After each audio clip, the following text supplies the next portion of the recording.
Esattamente come per la gara d'andata, anche per il ritorno del derby Veneto-Venezia-Padova è stata vietata la trasferta ai tifosi ospiti. L'Osservatorio Nazionale per le Manifestazioni Sportive ha disposto il divieto di acquisto del biglietto ai tifosi biancoscudati per la partita contro il Venezia in programma allo Stadio Penzo martedì sera.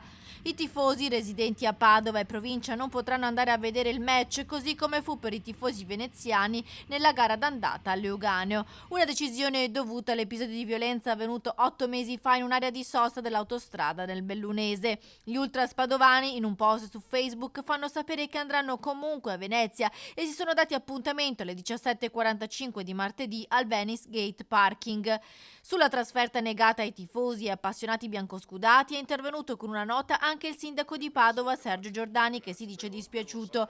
I derby da sempre sono speciali perché rappresentano molto di più di una semplice partita, sono l'espressione di rivalità geografiche tra tifoserie separate in questo caso da ragioni storiche, ha scritto Giordani, precisando poi che la scelta è inappellabile ed è stata presa a Roma dall'Osservatorio Nazionale delle Manifestazioni Sportive, anche tenendo conto dei fatti accaduti mesi fa. Mi auguro che lo spettacolo sportivo non ne soffra troppo e che martedì sera potremo comunque assistere a un bel derby, ha concluso il primo cittadino di Padova.